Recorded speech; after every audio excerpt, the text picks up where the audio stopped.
안녕하세요. 구명모 법무사입니다. 개인회생 중에 이직을 하면 불이익을 받지 않을까 이러한 걱정을 하시는 분들이 상당히 많으세요. 그런데 이 직장이라는 게 내 마음대로 되는 게 아니잖아요. 회생하는 동안 이 한 곳의 직장을 계속 다니면 좋겠지만 회사의 사정으로 공고사직을 당할 수도 있는 것이고, 아니면 회사로부터 부당한 대우를 당해서 어쩔 수 없이 퇴사를 해야만 하는 상황이 발생할 수도 있습니다.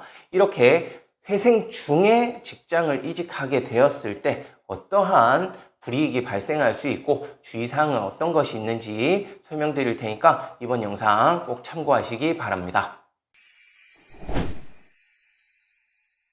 개인 회생 중에 이직을 하고 싶은데 혹시라도 회생에 불이익이 발생할까 이직을 못하고 고민하시는 분들이 상당히 많이 있습니다. 실제 이와 관련해서도 저에게 문의를 많이 하시는데요. 우선 결론부터 말씀드리면 개인 회생 중에 이직을 해도 회생에는 별 영향이 없습니다. 특히 조건부 인가를 받은 게 아니라면 회생 중에 이직을 여러 번 해도 원칙적으로 전혀 문제가 없어요. 다만 이직을 하는 데 있어 일정한 시기 동안은 주의할 필요가 있는데요. 특히 개인회생 인가 결정 전에는 가급적이면 이직을 하지 않는 것이 좋습니다.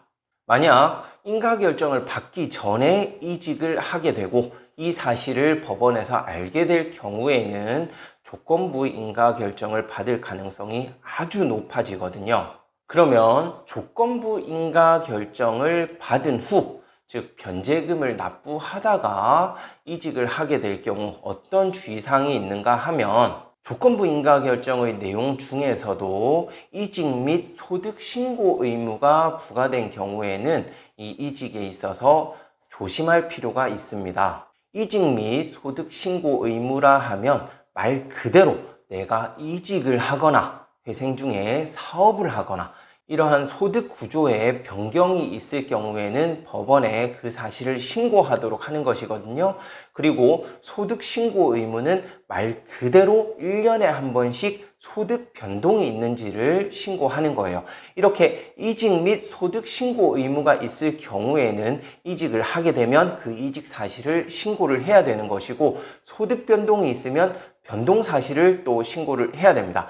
신고만 하고 끝나는 것이 아니라 소득 변동에 의해서 회생 신청 당시보다 소득이 많이 늘어난 경우에는 개인회생 변제금을 내는 도중에도 변제금을 상향할 수가 있어요. 이러한 문제가 발생할 수 있기 때문에 이직 및 소득 신고 의무가 있는 상태라면 가급적이면 회생 면책 받을 때까지 이직을 하지 않는 것이 좋고요. 그렇다 하더라도 앞서 말씀드린 대로 내가 원해서 이직을 하는 것이 아니라 회사의 사정에 의해서 이직을 할 수도 있겠죠. 이렇게 어쩔 수 없이 이직을 해야 될 상황이라면 그 이직 사실을 반드시 신고하시는 것이 좋고요. 그 다음 소득에 있어서만큼은 기존의 직장과 비슷한 소득을 받으면 전혀 문제가 되지 않으니까 너무 걱정하실 필요는 없으세요. 이렇게 조건부 인가 결정을 받았다 하더라도 소득이 많이 증가하지만 않는다면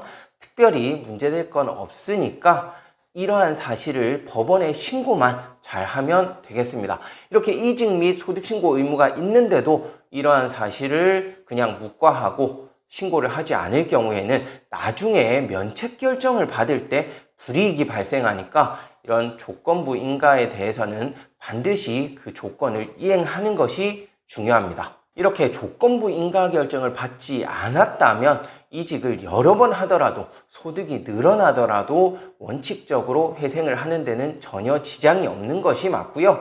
조건부 인가 결정을 받았을 경우에는 소득만 너무 많이 늘어나지 않도록 관리하시면 이직을 한 번, 두 번, 여러 번 한다 하더라도 원칙적으로 회생에는 영향이 없다라고 알고 계시면 될 것 같아요.